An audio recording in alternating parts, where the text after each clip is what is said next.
Nous accueillons maintenant Pierre-Yves Gomez et Vincent Bouteleux pour le débat sur l'économie globalisée face à l'économie bienveillante. Est-ce compatible? Grande question. C'est ce que nous allons voir avec nos deux intervenants. Vincent Bouteleux, vous avez travaillé 18 ans dans la banque et puis il y a 8 ans, vous avez quitté ce secteur pour rejoindre le comité de direction de CERF France, un réseau associatif de conseil et d'expertise comptable en France. Il se trouve que ça fait 17 ans, hein, vous me disiez ça tout à l'heure, que vous êtes en Eure-et-Loire. Vous y animez donc à CERF France, associatif, la relation adhérent et le développement. Vous êtes donc en charge du marketing, de la communication, de la direction commerciale et des ressources humaines. Belle casquette. Vous êtes également membre des entrepreneurs et dirigeants chrétiens. Vous êtes vice-président des Champs du Possible, qui est un espace de start-up à Châteaudun dédié exclusivement au monde agricole. Vous êtes premier adjoint au maire de la commune de Luisan et conseiller communautaire de Chartres Métropole. En discutant avec vous pour préparer cette table ronde, j'ai pu constater que vous aviez une connaissance très fine de l'Eure-et-Loire et de ses acteurs économiques, surtout, beaucoup. Je suis donc très, très heureuse de vous accueillir ce soir dans cette table ronde pour pouvoir vous écouter en parler. Ça va être très riche. Quant à toi, Pierre-Yves Gomez, tu es économiste, professeur de stratégie à l'École de management de Lyon, qu'on appelle communément l'EM Lyon. Tu es également directeur de l'Institut français de gouvernement des entreprises. Tes activités de recherche portent essentiellement sur la gouvernance d'entreprise et l'impact du travail sur notre société. Tu as écrit une vingtaine d'ouvrages sur ce sujet. Tu es également membre du conseil d'administration de nombreuses entreprises et chroniqueur au journal Le Monde depuis 10 ans. Cette présentation est évidemment loin d'être exhaustive, mais il faut bien conclure un jour. Donc, il est temps de mentionner que tu es également co-initiateur du courant pour une écologie humaine.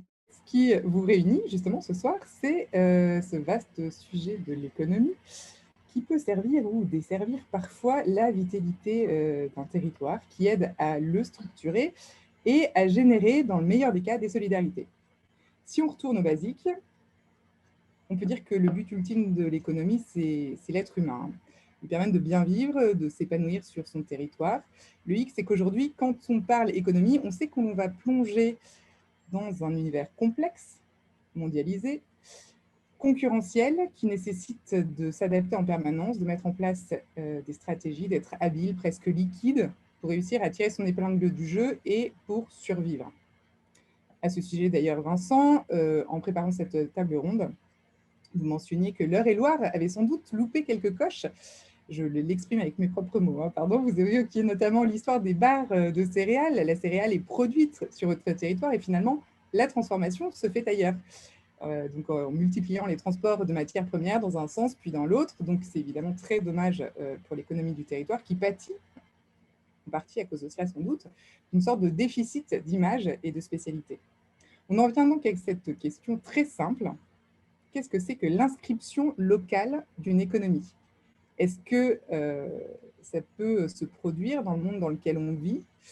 Faut-il nécessairement qu'un territoire fabrique mieux ce que les autres territoires fabriquent moins bien, quitte à ne plus fabriquer ce qui lui est nécessaire? Est-ce que je peux te laisser commencer, Pierre-Yves, sur cette grande question? Oh, vaste question, effectivement. Alors, en préparant la table ronde, on s'est réparti les rôles. Moi, évidemment, je ne suis pas du tout, je ne connais pas du tout le l'Eure pas assez, en tout cas. Et Vincent est le grand spécialiste de l'économie de l'Eure-et-Loire. Donc, voilà. Donc, moi, mon rôle va simplement consister à rappeler des basiques en économie pour faire écho à ce qui va se dire sur l'inscription locale et donc sur l'économie en Eure-et-Loire. Alors, ta question, donc, c'est est-ce qu'on peut imaginer une économie dans un lieu, dans un territoire, et qui soit complète? Eh bien, la réponse est non, parce qu'il se trouve que l'économie, telle qu'on l'entend aujourd'hui, est née justement sur le principe que si on échangeait entre territoires, ou plutôt si on échange entre territoires, si on échange entre nations, non seulement on crée plus de richesses, mais on pacifie le monde. Donc je commence par cette idée forte qui est à l'origine, dès le XVIIIe siècle, hein, qui est à l'origine de la façon qu'on a de penser l'économie depuis donc 3 siècles. L'économie, c'est une façon de produire mieux, mais c'est aussi une façon de rendre paisibles les relations entre les personnes. Alors pourquoi? Entre les personnes, entre les groupes humains. Pourquoi? Parce que, je vais vous donner deux théories, là, deux théories clés très simples. La première, fin du XVIIIe siècle, un grand économiste qui s'appelle Adam Smith, et qui dit, en fait, il donne cet exemple, hein, si le Portugal produit du vin et l'Angleterre de la laine, il vaut mieux que toutes les forces de l'Angleterre soient portées sur la production de laine et toutes les forces du Portugal portées sur la production de vin, plutôt que les Portugais essaient de faire un peu de laine, vous voyez, et les Anglais un peu de vin, avec des qualités médiocres. Et finalement, si chacun fait bien ce sur quoi il a un avantage, ce qu'on appelle un avantage absolu, alors il va y avoir un échange entre les pays. Il va se créer non seulement du commerce, vous savez que le mot commerce a d'abord un sens sexuel, très longtemps. On parlait de Madame de Maintenon et de Louis XIV. À cette époque, le commerce, c'était un commerce des corps. Et puis, le commerce, après au XVIIIe siècle, un sens plus général. Et en fait, faire commerce, c'est entrer en relation d'amitié du fait que l'on échange des biens entre des territoires qui pouvaient être opposés. Ça, c'est la théorie des avantages absolus. Et puis, alors, un autre économiste, 50 ans plus tard, qui s'appelle Ricardo, il dit en fait, c'est plus compliqué que ça. Même si les Anglais produisaient du vin de meilleure qualité que les Portugais, s'ils produisent de la laine bien, bien mieux que les Portugais, il vaut mieux qu'ils se spécialisent sur la laine et que les Portugais, même si leur vin est un petit peu moins bon que le vin anglais, se spécialisent sur le vin. C'est ce qu'on appelle les avantages comparatifs. Ces deux théories, avantages absolus et avantages comparatifs, elles sont au cœur de tout ce qu'on a fait sur la globalisation depuis 3 siècles. Si on divise le travail au niveau international, ce qu'on appelle la division internationale du travail, alors on crée plus de richesses, puisqu'on produit mieux au bon endroit, et on s'oblige à l'échange, et donc on pacifie les relations. Ce que Montesquieu appelait le doux commerce. Voilà, je rappelle ça parce qu'on va parler de la globalisation, de ses méfaits, de ses limites, mais il faut partir du point initial. Hein, c'était la mondialisation a été pensée comme un progrès de l'humanité, un progrès de l'humanisation même. Si je dépends de l'autre pour une partie de ce dont j'ai besoin, cette dépendance m'oblige, moi-même d'ailleurs, à produire pour lui, et donc, par l'échange, à créer un monde plus harmonieux. Voilà l'idéal initial de l'économiste. Cet idéal, vous l'avez encore aujourd'hui à l'OMS, enfin, à l'OMC, pardon, ou dans les grandes institutions du commerce dites libérales, c'est le même principe. Il n'y a de paix mondiale que s'il y a une répartition de la production dans différents territoires. Ce qui, pour revenir à ta question, implique qu'un territoire ne puisse pas produire tout ce dont il a besoin, mais mieux que ça, qu'il se mette en dépendance par la division, qu'il se mette en dépendance des autres. Peut-être que Vincent, vous pouvez donner un ancrage heurélien. Je vais reprendre mon exemple de barres de céréales parce que c'est un sujet intéressant et qui, je trouve, est révélateur de notre territoire, de ce qu'il est, et peut-être de ce qu'il n'est pas et de ce qu'il aurait pu être. Mais après, je prendrai d'autres exemples plutôt positifs. Je crois qu'on a tous des enfants qui mangent beaucoup plus de barres de céréales que de pain. En tout cas, nous, c'est notre cas chez nous. Et c'est vrai que c'est en Eure-et-Loire, entre autres, qu'un certain nombre de céréales, les tableaux de Béatrice l'ont montré. On aurait pu dire, si je rebondis sur ce que vient de dire Pierre-Yves, l'Eure-et-Loire, sa force, c'est sûrement ces céréales qui poussent très bien, ces céréales dont le monde agricole exporte. Aujourd'hui, qu'est-ce qui se passe sur les céréales qui sont produites en Eure-et-Loire? C'est que pour 50% d'entre elles, elles partent sur des camions et elles partent à Rouen, en général, pour être exportées. C'est transformé aux États-Unis ou ailleurs, et puis sans faire publicité sur les barres de céréales, nos enfants, tous les matins, mangent ces fameuses céréales qui sont en plus revenues en bateau, en avion, et qui ont généré un certain nombre de chiffres d'affaires, donc de valeur ajoutée, plutôt à l'étranger que sur notre territoire. Et c'est vrai que c'est un sujet qui me tient à cœur, parce que je me souviens, il y a une quinzaine d'années, c'était déjà des discussions que j'avais avec le président de la Chambre d'agriculture ou avec des exploitants agricoles, en me disant, mais bon sang de bonsoir, quel dommage qu'on n'ait pas créé une entreprise qui, en pleine Beauce, transforme ces céréales en barres de céréales ou en céréales chocolatées ou tout ce que l'on veut, que nos enfants mangent aujourd'hui. Je crois que c'est un exemple intéressant parce que qu'est-ce qui se passe au final ? Au final, nos exploitants agricoles, finalement, ne profitent que de leur production. Même si ça change, j'y reviendrai tout à l'heure d'une manière plus positive. Mais qu'est-ce qui se passe ? Nos exploitants agricoles, ils produisent des céréales, mais tout le reste de la chaîne, toute la valeur ajoutée du reste de la chaîne, la transformation, la distribution, finalement, ce sont d'autres acteurs qui prennent les marges. Et résultat, alors, ça ne va pas se voir, j'imagine, mais résultat, voilà une petite courbe du résultat du revenu des exploitants agricoles en 20 ans. Bref, on ne la voit pas, mais ce qu'on voit, c'est qu'il y a 20 ans, on était là, aujourd'hui, on est là. Ça veut dire que certes, il y a eu de belles années.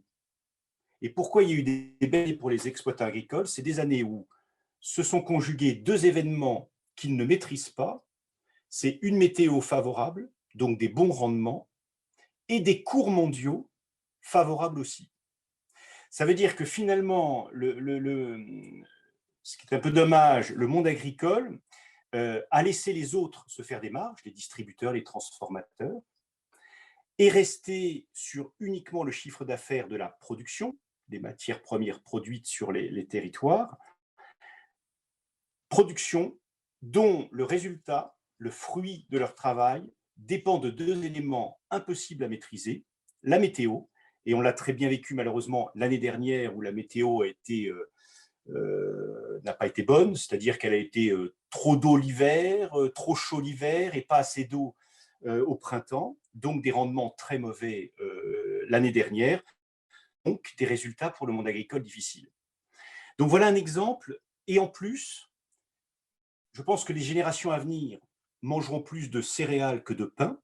Ça veut dire que nous, on produit le pain, qui ne sera sûrement pas le produit développé, de développement, dont bénéficieront les générations actuelles et à venir.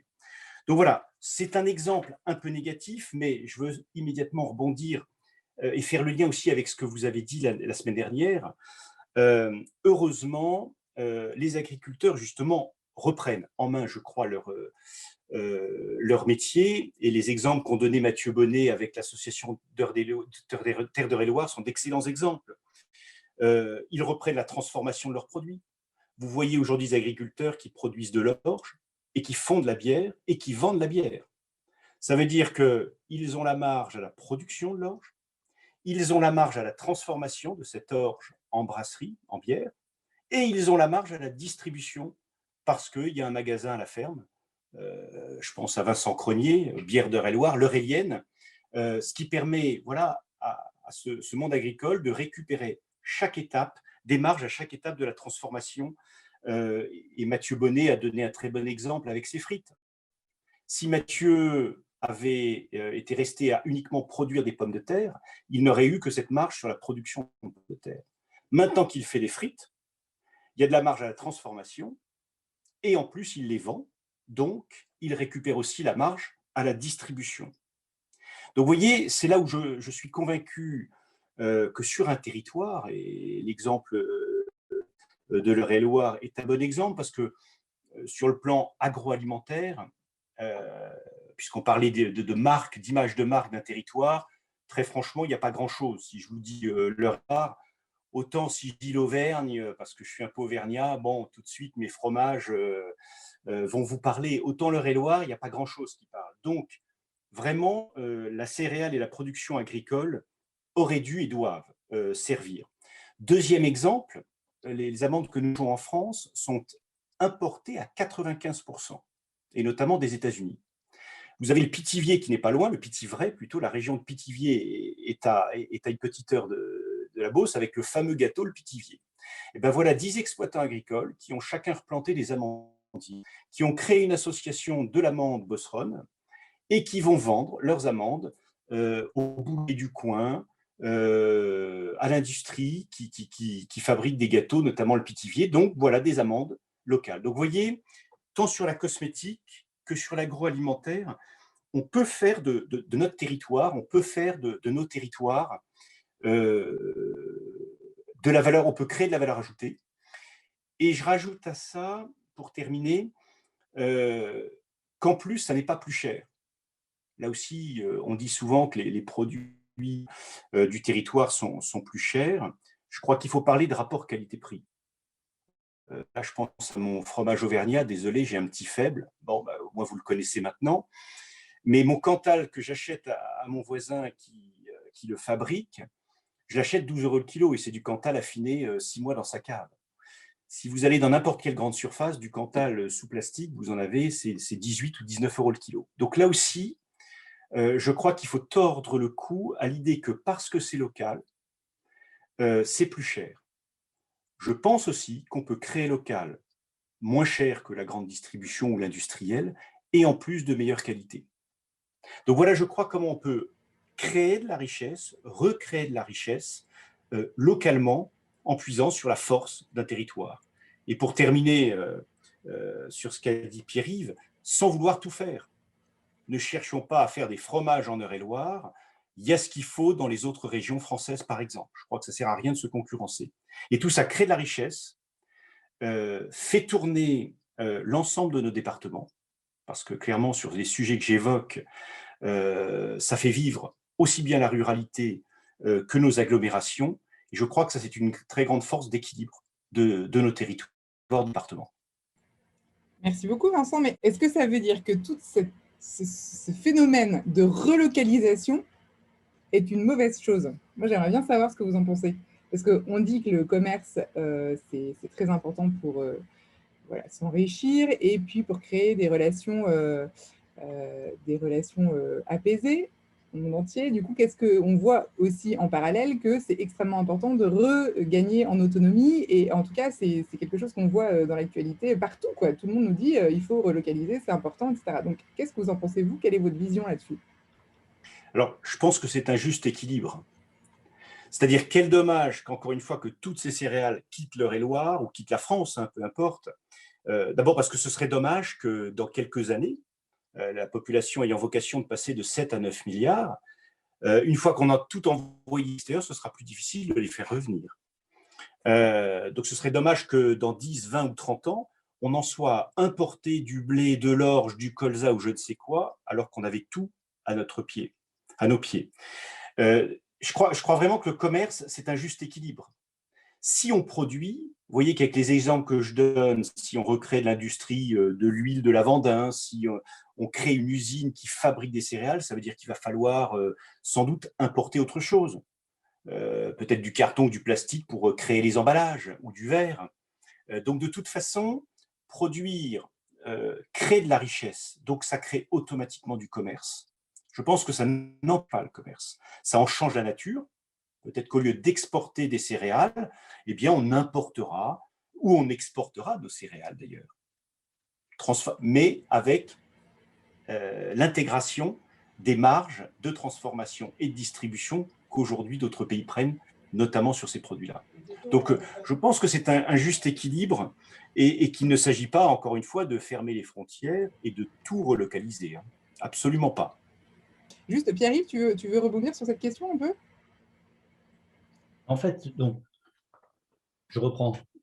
Avantage concurrentiel oblige, conduise à la spécialisation des territoires, à la spécialisation des territoires. Par exemple, si la Beauce est devenue la Beauce dans les années 50, c'est parce que, en se spécialisant sur les céréales, elle a fait tomber le prix des céréales, elle a produit en masse et elle est devenue une des grandes régions céréalières du monde. Et c'est parce qu'elle s'est spécialisée qu'elle a pu devenir cette région.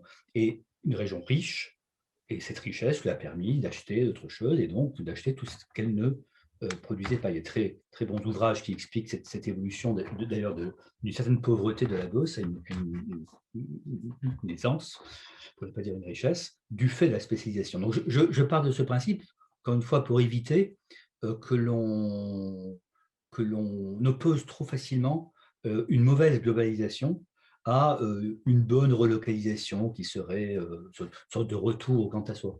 C'est plus compliqué que ça, et y compris pour le bien commun. Parce que le fait de se spécialiser fait baisser les prix. Et donc, il y a beaucoup de produits, ben les fameuses barres céréalières chères à Vincent, ne sont possibles que parce qu'il y a des spécialisations dans certaines régions. Vous voyez, donc, à tort ou à raison, on est rentré dans cette logique, mais cette logique, on en profite. Et on en profite parce que ça fait augmenter le niveau de vie général. Donc ça, c'est le point de départ. Et c'est vrai que cet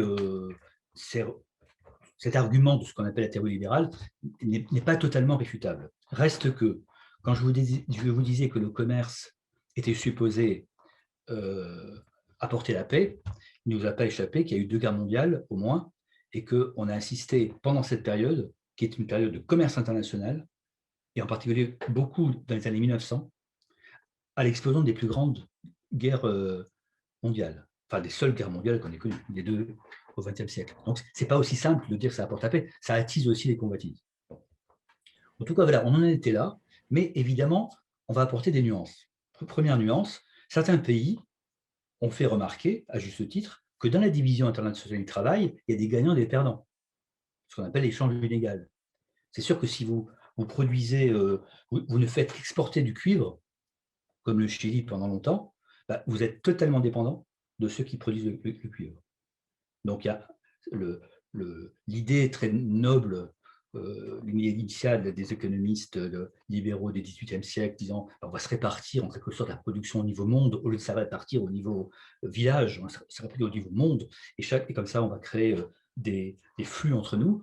Elle a longtemps été critiquée et amendée par le fait que, évidemment, il y a des pays qui en profitent beaucoup, et notamment les pays colonisateurs, et les pays qui en profitent moins, les pays colonisés, dont on prive, dont on récupère les matières premières en particulier, en disant, écoutez, ça c'est votre division du travail, vous, c'est uniquement les matières premières. Donc ça, c'est un premier temps.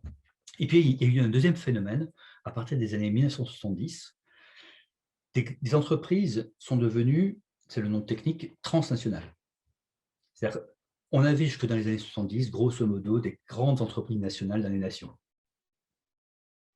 Donc, lorsqu'il y avait des divisions internationales du travail, la nation se spécialisait, elle avait ses entreprises. À partir des années 70, ce sont les entreprises qui sont transnationales, donc qui travaillent dans le monde entier. Et c'est elles qui organisent ce que Vincent a rappelé tout à l'heure, ce qu'on appelle la chaîne de valeur. La chaîne de valeur internationale, c'est le fait que Renault, par exemple, qui produit des voitures, ne fabrique pas 20%, 10% des composants des voitures. Il achète. Il achète dans différents pays, dans différents endroits, dans différents territoires. Et c'est l'entreprise, en fait, l'entreprise monde, qui rassemble, vous voyez, et qui, en fait, crée la logique entre les territoires. Donc, ce ne sont plus des territoires politiques qui décident, par exemple, de se spécialiser dans le blé ou les farines ou je sais pas, le tourisme, donc au niveau nation. Ce sont des entreprises qui vont distribuer la production en fonction de l'intérêt de l'entreprise, ce qu'on appelle les chaînes de valeur internationales. Et lorsqu'il y a délocalisation, par exemple, ce n'est pas un pays qui délocalise. C'est une entreprise qui décide d'aller prendre des ressources dans tel territoire, enfin, ou de produire dans tel territoire plutôt que dans tel autre. Qu'est-ce que je veux dire par là? Qu'à partir des années 1970, la décision politique de se spécialiser n'a plus été le fait des politiques. La décision politique de se spécialiser n'a plus été le fait des politiques, mais des dirigeants d'entreprise, de ceux qui gèrent la chaîne de valeur internationale, qui, eux, ont décidé, par exemple, de fermer une usine ici, en Franche-Comté, pour en ouvrir une au Mexique. Vous voyez, on a changé d'époque dans ces années 70, et tout le monde a ça en tête, parce qu'on ne sait pas trop comment le dire. en disant mais finalement, on a perdu le pouvoir, ça nous a imposé par le marché international. En fait, ce n'est pas imposé par le marché international, c'est imposé par des entreprises transnationales qui ont débordé les nations, qui sont devenues tellement grandes qu'elles ont la capacité de produire où elles veulent, où ça les arrange. Et je dis ça sans porter de jugement, hein, compte tenu de leur propre logique. Mais dès lors, les territoires, eux, ont perdu toute capacité de résistance. Exemple, je donne l'exemple à Franche-Comté parce que c'est une grande entreprise nationale française que je ne citerai pas, que vous connaissez bien, dont le patron me disait un jour, je viens de fermer une usine en Franche-Comté, moins de 300 personnes, licenciement de 300 personnes, tout le monde me le reproche, les journaux, etc. Sauf que cette année, j'ai créé 6 000 emplois au Mexique. Et donc, ces 6 000 emplois, il faut les gérer. Donc, ça, personne n'en parle. Et donc, au total, il y a eu net 5 300 créations d'emplois. Mais du point de vue du territoire, Franche-Comté, c'est un désastre. Mais du point de vue de l'entreprise, c'est un succès. Vous voyez, à un moment donné, l'espace de l'entreprise et l'espace du territoire se sont disjoints. D'où cette impression, Vincent il faisait référence tout à l'heure, que les marchés imposent des prix, mais aussi des trajectoires de territoire. Quand cette entreprise a fermé en Franche-Comté, ça a été un désastre local et dans le pays, le territoire ne s'est jamais remis. Donc, on a pris conscience à partir des années 2000 du fait qu'on n'était pas simplement, il n'y avait pas le côté très positif de la division du travail, la paix mondiale, l'échange à moindre prix, qu'on rendait les territoires dépendants de logiques qui échappaient complètement aux politiques. Quand je dis échapper aux politiques, je veux dire échapper à la capacité de prendre une décision pour un territoire. On était soumis. Les agriculteurs, connaissez-vous, moi je suis ici dans un pays d'élevage, en Bourgogne, sud de la Bourgogne, les agriculteurs sont totalement soumis à un marché, c'est-à-dire pas à un marché, à des entreprises transnationales qui achètent de la viande soit en Argentine, soit dans le Charolais, soit en Angleterre ou en Allemagne, et qui vont faire le prix de la viande en fonction de ça. Donc voilà, et du coup le territoire, et donc les habitants du territoire ont le sentiment d'être totalement abandonnés et d'avoir perdu la possibilité de prendre la main. Donc ça a été la grande rupture des années 2000 et d'où ce sentiment qu'on partage ce soir, de la nécessité de relocaliser. Sauf que c'est un peu compliqué de relocaliser lorsque la production a définitivement échappé au territoire. Vincent donnait des exemples, mais vous voyez, la viande par exemple ou les céréales, pour relocaliser la viande et les céréales, c'est compliqué parce que là, maintenant, le marché est installé au niveau monde. Donc voilà, on en est là. Ça pour expliquer que, vous voyez, ce désir de relocalisation n'est pas une sorte de désir nostalgique, de produire entre nous, d'avoir la main sur les choses. C'est un désir politique, de liberté finalement, où des acteurs de territoire se disent mais jusqu'où on peut laisser notre territoire et donc la vie des personnes qui y habitent et qui vivent et qui y meurent. Jusqu'où on peut laisser ce territoire totalement sous la conduite d'intérêts qui nous échappent complètement. Pour notre bien parfois, pour notre mal parfois, mais ça nous échappe complètement. D'où ce désir de relocaliser. Alors, et dernier point, il y a d'autres critiques qui ont été faites à la globalisation à partir des années 2000. C'est d'abord le coût social. Lorsqu'une entreprise transnationale décide de répartir sa production dans des territoires, donc elle ferme ici, elle ouvre ici, c'est pas l'entreprise qui supporte le coût social, c'est le territoire. Et donc, il y a une injustice qui se crée du fait que ceux qui décident ne sont pas ceux qui payent. Donc là, le territoire, il doit vivre avec ses 250, ses 300 salariés en Franche-Comté. Il faut trouver des solutions, il faut trouver des nouveaux emplois. Donc, les conséquences sociales ne sont pas... deux, les conséquences environnementales. Le fait que les chaînes de valeur se sont étendues très, très, très longuement, très très longue, crée évidemment a des conséquences environnementales, le coût du transport, mais aussi le fait qu'on va chercher les ressources là où elles sont les plus faciles à utiliser, sans tenir compte des conséquences de l'environnement. Donc, c'était la deuxième prise de conscience, année 2000. La troisième, c'est l'irréversibilité des délocalisations.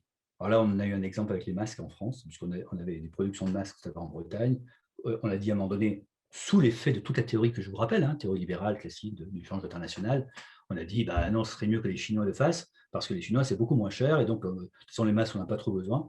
Donc, on va laisser les Chinois le faire, et comme ça, on le rachètera à moindre coût. Sauf que lorsqu'on est en situation de danger politique, exemple une pandémie, on se retrouve complètement dépendant d'une puissance étrangère, on peut dire, et ça, c'est irréversible. Alors, ce n'est pas irréversible dans le temps, dans l'infini du temps, mais c'est irréversible au moment où on en a besoin, on se retrouve sans masque, il faut l'acheter. Donc là, on s'est rendu compte qu'il y avait eu des délocalisations, enfin plutôt, il y avait eu un abandon des politiques territoriales qui remettaient en cause, y compris l'intégrité nationale. Et voilà les trois facteurs qui font qu'aujourd'hui, ce n'est pas du tout nostalgique et rétro de se dire qu'est-ce qu'on peut faire au niveau territorial. Je l'ai dit, ce n'est pas si simple que ça de rapatrier. Et Vincent l'a rappelé, on ne peut pas tout refaire. Il ne s'agit pas de dire on va vivre en circuit fermé, etc. Bien sûr, et on n'aura pas envie de le faire. Reste qu'on a pris conscience que ça devenait nécessaire, et y compris sur le plan économique, pour non seulement la survie des territoires, mais la survie des entreprises elles-mêmes. Juste trois petits points d'éclairage par rapport à ce que dit Pierre-Yves. Oui, le pouvoir politique n'est pas aujourd'hui celui qui peut décider, et là c'est l'élu que je suis qui le dit sans aucun problème. Chaque fois que dans des villes, on entendait une entreprise qui partait, notamment une entreprise internationale qui fermait une usine, combien de maires disent « je vais aller rencontrer le patron et vous verrez, le site restera ouvert ». Je pense tous des exemples en tête sur le plan national, comme pas très loin d'ici, je pense à Dreux, il y a longtemps que ça, où c'est clairement du discours politique et absolument impossible. Deuxièmement, prenons d'autres armes. C'est-à-dire que sans doute que l'industrie a quitté un peu notre pays depuis une vingtaine d'années, mais je pense que c'est aux acteurs économiques locaux de reprendre ce destin en main. Quand un exploitant agricole qui jusque-là ne faisait que de la production blé orge décide de transformer un produit, de se diversifier, de créer un magasin à la ferme, une exploitation agricole en Eure-et-Loire, en moyenne, c'est 1 à 2 emplois. C'est à peine 150 hectares, c'est 146 hectares, mais c'est 1 à 2 emplois. Dès l'instant que l'exploitation vend un produit à la ferme, c'est tout de suite 3 ou 4 emplois de plus. Donc, si vous faites la chaîne inclusive que ce type de développement peut générer, ça veut dire qu'il faut aussi un transporteur, ça veut dire qu'il faut aussi un cabinet comptable éventuellement en proximité, ça veut dire que tout ça, ça recrée de l'économie locale. Et je pense qu'il ne faut pas croire que c'est une grande industrie internationale ou nationale qui va recréer une usine sur notre territoire.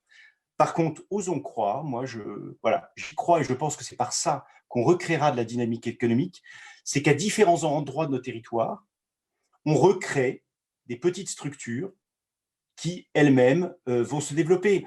Vous évoquiez, Solveig, et j'arrête après ça, les champs du possible. Les champs du possible à Châteaudun, un espace de start-up à Châteaudun, qui l'aurait cru, c'est 3 salariés. Bon, voilà, plus... voilà, c'est 3 salariés. Alors, c'est comme ça qu'on commence. Mais s'il n'y avait pas ce monde agricole à Châteaudun, cette dynamique, il n'y aurait pas eu ce village de start-up à Châteaudun.